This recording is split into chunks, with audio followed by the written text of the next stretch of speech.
Hey guys, welcome back to my channel. So I'm back today wearing all fall everything because it feels, number one, amazing outside. Yesterday we had a high in the mid to lower 60s with lows in the 40s. Today it's like a beautiful sunny day in the highs are the lower 60s. It feels like fall's coming, which makes me so excited because fall is my favorite time of year.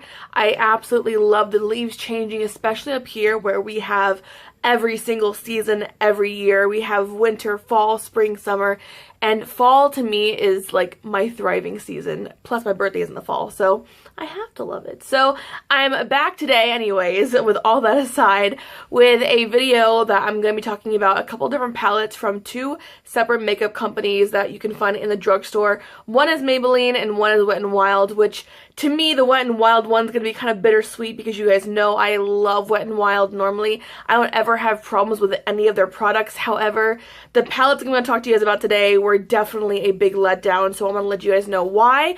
And so yeah, I'm excited. Let's get into this. If you want to see a tutorial on this look, let me know down below and I will definitely do it for you guys. This is my go-to fall look. I love this look, the maroon, the smokiness to it. I love fall time. So anyways, without further ado, let's just get started. Very quickly before we get started, I want to quickly just point out the fact that I did get new storage and I did change up my background. If you like this background better, let me know down below because I feel like this is a little bit better and a lot more easier to see me, and if the lighting is better, I can show you palettes with no issue now. I don't have to worry about a yellowish light no more. It's really true to color, so I like this background and I hope you guys do too. I'm going to go ahead and start with the Maybelline palettes because I have a lot of them and I feel like this is where I'm going to have the majority of my time being spent in this video, so yeah.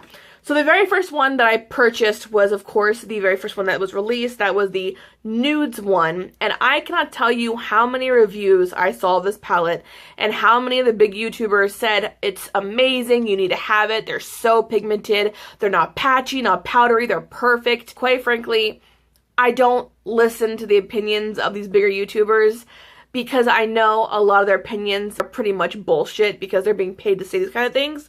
But I saw this palette in action and it looked pretty good on camera, so I was like, you know what, let's go ahead and try it out. I regret purchasing any of these palettes. These are so bad. I don't like these. I think they're so bad in formulation. The pigmentation is bad. It's inconsistent.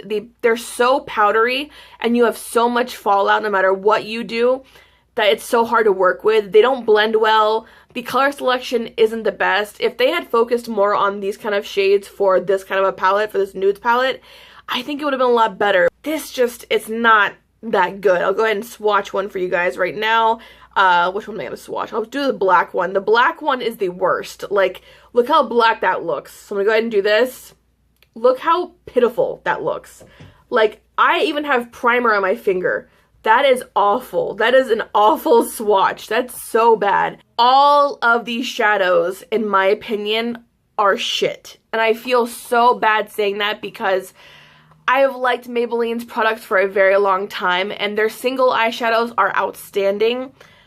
But I don't understand why the formula is so different from their singles to their palettes, because these shades especially you would have thought would be amazing in pigmentation, and yes, with a very white base underneath they might do a little bit better, but they're so bad in pigmentation. I'll go ahead and show you this one right now. This one especially, first of all, is so patchy, like incredibly patchy. Look, that is a swatch of that shadow. Like, I don't understand why these are so bad, but that is essentially the exact same thing you get for all of them. Look, that purple, patchy as hell, barely swatches. And lastly, the smokes. The redeeming shadow in this one is this one right here. Again, another silvery one.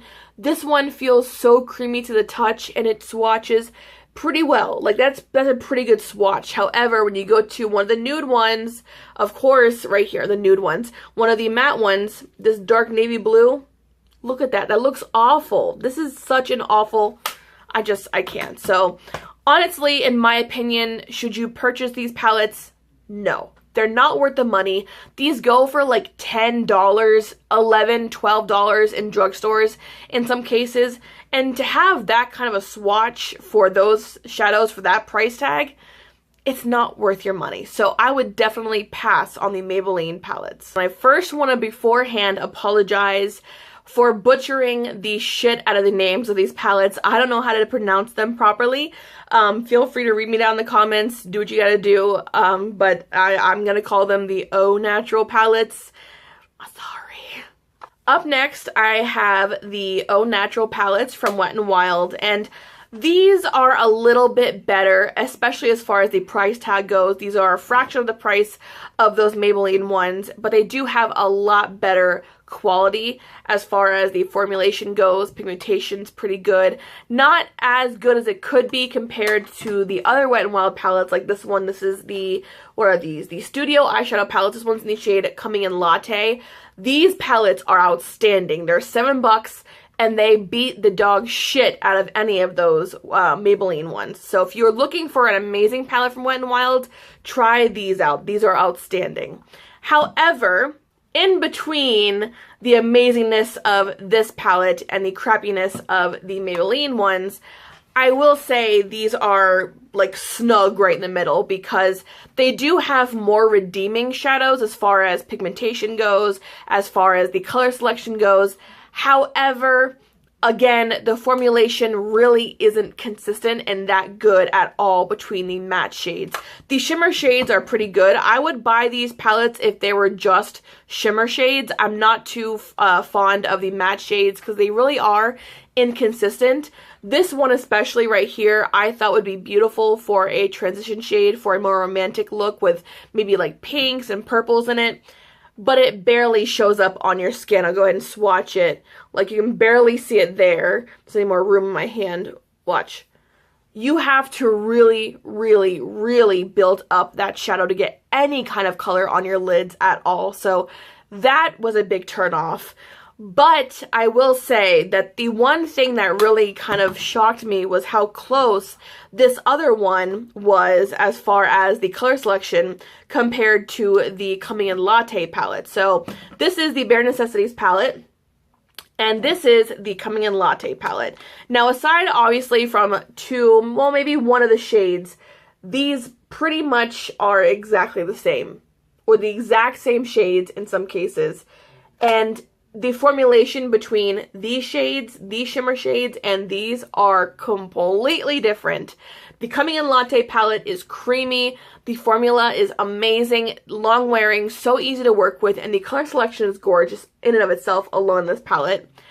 But when you go into this one, it's the exact opposite. These shimmerier shades are like super, super chunky. They kick up a lot of dust. You have a lot of fallout. They're hard to work with.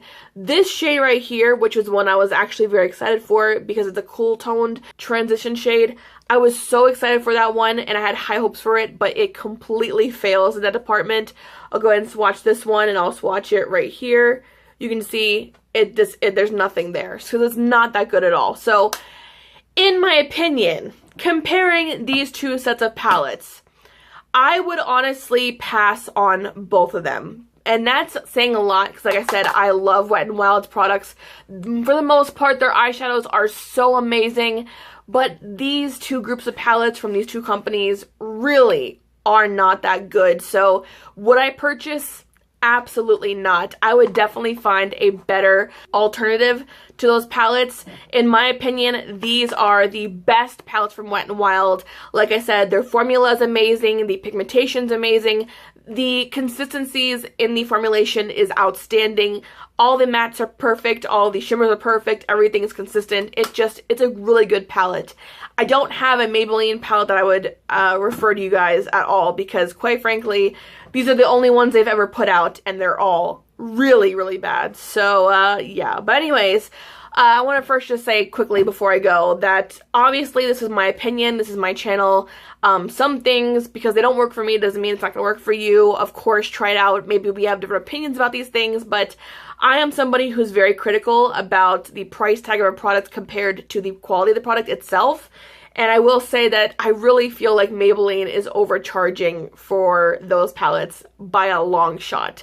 So yeah, I just like I said, because it doesn't work for me, doesn't mean it's not gonna work for you. Try it out if you want to. And if you have a different opinion about it, you're more than welcome to leave it down below. But I'm gonna go ahead and go eat my dinner now. My husband bought pizza and brought it up and put it up there for me. So I'm gonna go eat dinner, and I will see you guys in the next video. I love you guys. Bye.